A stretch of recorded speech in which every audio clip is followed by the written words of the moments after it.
Hello, welcome to my review of episode 5 of Game of Thrones, and also my reaction to the preview of episode 6 of Game of Thrones season 8.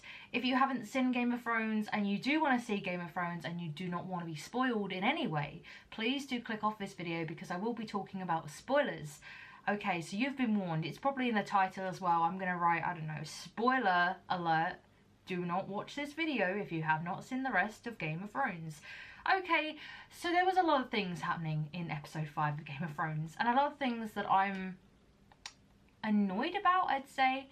So let's get started. I'm gonna try to break it down and not make it a big rambling video of me just complaining about it, because there was some good parts and there was some bad parts in Game of Thrones episode 5. Okay, so the episode was called Ring the Bells, or the Bells, one of the two. There are bells that are ringing.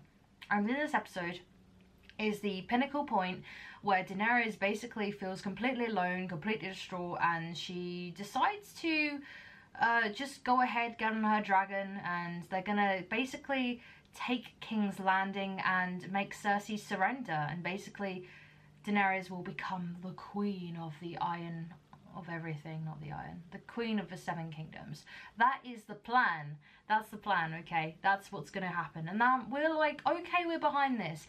Jon Snow is with Daenerys, but then kind of says to Daenerys, I kind of see you as just like a queen, nothing else.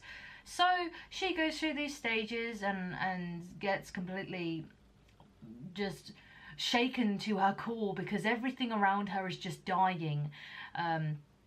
Jorah died. Jorah. Her dragons died. Everything is dying. People she loves aren't loving her back, so she's getting pretty angry about this. So we're also reaching the start where she first does the death at the start of the episode with, I don't know his name, it begins with V. I have forgotten, but he is the Whisperer and he tells all the secrets. He has basically messed up and gets found out that he has been telling people basically the secret that the real person to the throne should be Jon Snow and not Daenerys. And I don't, okay, this is where my first, point one. He, through so many seasons, has never been caught up, has never been caught out. He has been so sneaky and so sly that he has never ever been caught out. He's very clever at that. And it seems that the last few seasons, he's just been completely sidelined, and just there has not been much to do with his character. And then to get completely caught out in this situation and then murdered, it's one of the character arcs, which I will be talking about others, but this is one of the ones which just completely goes out of the character for what he would normally do. Okay, so there's that. So he dies, completely fire and everything, he's dead. And then we get to basically the storming of King's Landing. And we also get Arya and the Hound heading to King's Landing as well, because she wants to go kill Cersei. It is in the prophecy that she will close the eyes of brown-eyed, blue-eyed, and then green-eyed. Although Emilia Clarke has kind of blue eyes with a tint of green, whereas Cersei has green eyes. So I thought it was originally Cersei, and I was wrong. It is not Cersei. Cersei is not murdered by anybody except a ton of bricks, along with Jaime Lannister. The big character arc of both of them, the villain, and then Jaime kind of seeming to redeem himself in loads of seasons and being with Brienne and actually being out of a toxic relationship, that just goes, forget about that. That hasn't happened. He goes back to just being his toxic self and wanting to be there for Cersei and the baby and stuff. And then the majority of the episode, he is just running. He is just running. Running to get to Cersei the whole episode, taking a scenic route around the castle. He can't get in the doors. People are like, come on, hello, and he can't get in. He's trying to put his little golden hand up and like, they're not listening. So he's, for the whole episode, he's running till the end where he gets stabbed a few times by Greyjoy, who is it? I'm so bad with their names. The guy that's like part of the king of the Iron Throne, or what? No, that's wrong. The guy with the fleet of scorpions. that gets burnt, but then falls into the water, then comes out the water, then sees Jaime Lannister. There's going to be pictures on this video for reference, so you know what I'm talking about. I know my points, I'm just not as good with their names as I should be.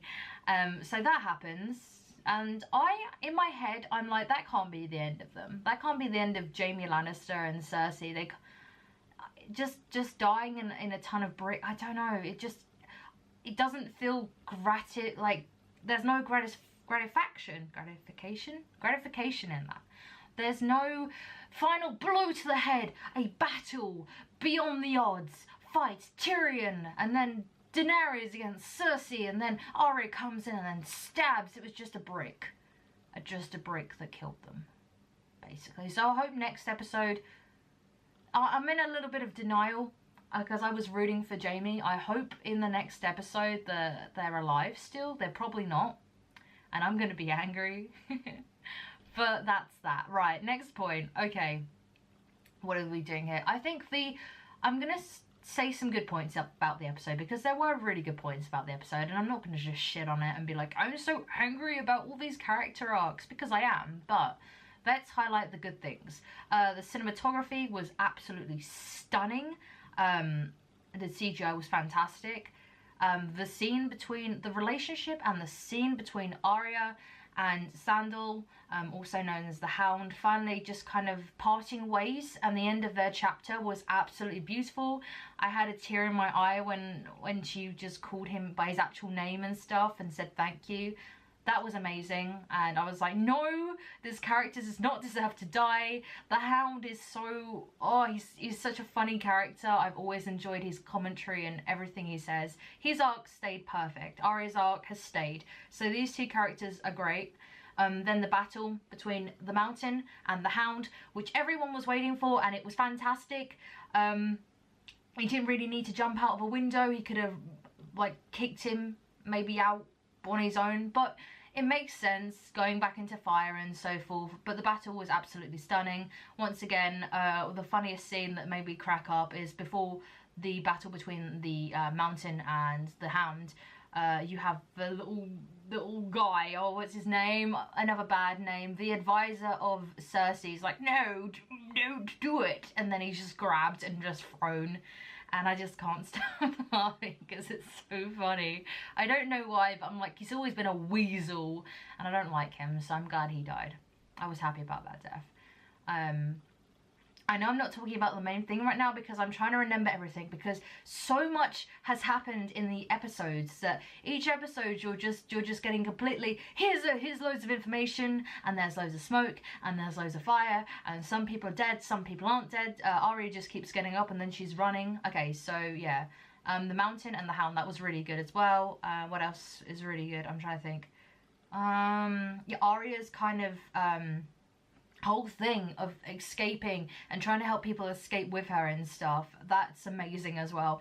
That was fantastic. It was devastating, and it just showed like her main kind of her final name, which will be on the list I think she will be adding, which will be Daenerys. Now let's get on to Daenerys. Okay, her character arc. A lot of people say that this was very foreshadowing and it was gonna happen. I would say not so much. I would say like we have been shown more of an innocent Daenerys as the series has gone on. Like, she's got a bit of an issue, but like the madness it doesn't feel like it's been creeping through as much as this episode, where everyone surrenders and she just goes and kills everybody. And in the last few seasons back, she was like, I do not want to be a queen of ashes, and she just turns everyone to ashes. Her character arc kind of falls on itself. I can understand her frustration that Jon Snow doesn't love her because, you know, they're related, incest and stuff, and other things like that. But at the same time, I'm just like, you're angry because he doesn't love you and you're just killing everybody. You were the breaker of chains.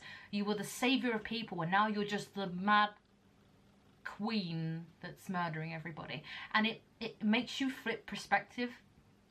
I don't know if this is why the writers did it, because it made you flip perspective and feel some humanity for Cersei, which I thought I would never really feel, because she was being built up to be this this grand evil lady that just murders everybody. And even the last episode when she completely just kills people and kills people and stuff like that, and then suddenly for the majority of this episode she's looking out a window and just being like, oh, it's okay, our armies will destroy them, it's fine, our armies will destroy them, they've been breached, okay, I'm gonna cry now, and I'm gonna cry, and I do not want to die, I don't want to die alone. And it's just like, okay, I don't know, it seems very anticlimactic. Like, as I said to my friends and stuff after watching this episode, is like a lot of things in this season have felt anticlimactic. Like, we had this big build-up of the White Walkers and the Night King, and then it gets to it and he's just stabbed, and everyone was wondering after, like, oh, does that mean something's going on with Bran? Does that mean something else has happened? Does that mean... No, he's just dead. He's just dead. It was just one stab. The whole army wiped out. Which will bring me on to another point. In one of the first episodes, we see the Long Night episode, we see the majority of the Dothraki are murdered. They all run off, and then all their little lights go out. And then they're all gone. And then a few of them come back. Like, but a few of them, but I mean like 20, 15. So that brings me on to another point which made me very, very confused. In this episode, it seemed that the Dothraki and the Unsullied respawned. And there was thousands of them. I mean, thousands upon thousands. It's like they just bought a whole nother fleet between last episode and the Long Night episode. And I didn't understand that. And that made me very confused. So yeah, I'm going to say some of my final points because I don't want to make this too long and don't want to ramble too much about this. So character development completely went down the shitter. Jon Snow did nothing through the episode except kind of be like, don't do it, my queen. So that was what he did majority of the episode. The fantastic Jon Snow built up again and he's doing nothing. Gone. The Whisperer, gone. Jaime Lannister and Cersei, gone by a ton of bricks. Tyrion's still alive. I'm happy about that. I'm glad one of the Lannisters at least survived, and Tyrion has been one of my favourite of all time, so I'm glad he's getting to the end. But I don't know what is gonna happen in the next episode. I don't know if he's just gonna be killed off and stuff. I know there's gonna be a few spin-offs of Game of Thrones. So I probably might, if you guys do enjoy this review video, I might do more Game of Thrones videos and more kind of videos about Lucifer and different series that I'm watching and movies and stuff. I don't know what you think about them, so that's my opinion. And like, you can have different opinions on these things. I know a lot of people feel differently about Game of Thrones. A lot of people feel differently about Lucifer and different series. So feel free, whilst I'm saying all this ranting and stuff, to like leave comments below about what you think, theories, what's really happened, spin-offs and things I may have missed or not missed. I'm trying to think. As I said, there is so much to go through. I think I've almost got it all. So who else died that I was just like, The Hound, that was sad, but at the same time, I can understand it. It's just a shame that he had to go into flames and stuff. I would have wanted a victory from him. But it was interesting, and then like all the armor coming off, but we already knew that his brother was just this Frankenstein that was made up earlier in the series. That wasn't really shock at all. I'm trying to think who else died. A lot of people died. But I think that's it really. I don't know what else is going to happen. I really enjoyed the last bit of the episode because it ended. But because we had Arya getting up and we had Arya seeing a white horse, a glorious white horse but covered in blood, which could signify maybe innocence completely being, the innocence of Daenerys completely just being shattered, and now the innocence being replaced with a sense of madness and chaos. I used to do a few I did a few film things in school, so they made us just look at the mise-en-scène about every episode and see things that triggered other things. Like there was that little girl that was holding the horse and she was completely charred. We followed her at the start of the episode. So yeah, I've really enjoyed that last scene. It's fantastic. I want Arya to kill Daenerys. I'm all for the Starks just becoming the main game here. I feel sorry for Tyrion. I feel sorry for his family. They deserved a better death if they did die.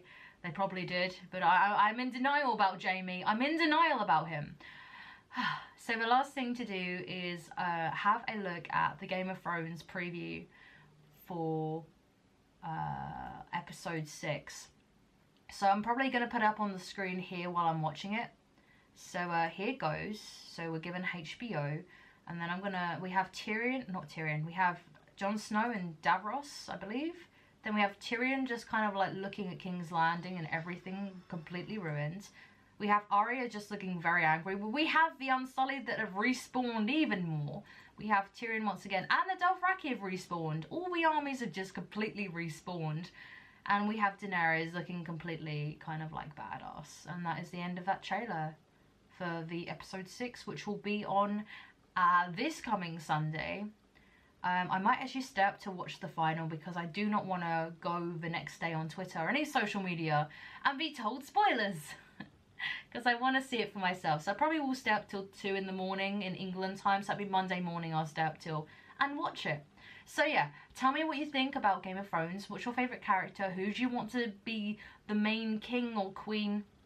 And what did you like and what didn't you like about the series so far? Also, they should have stretched it longer to 10 episodes. Putting it to 6 episodes is literally just cramming stuff into a blender, and it's not working because there's too much information. Cram. Okay, I'm done now. I'm done being a bit salty about this. I'm probably going to be a bit more salty about this, but it's okay. Things might be resolved. It is fine. Anyway, thank you for watching the content. If you do like this video, like, subscribe, and leave a comment if you did. Alright, see you guys.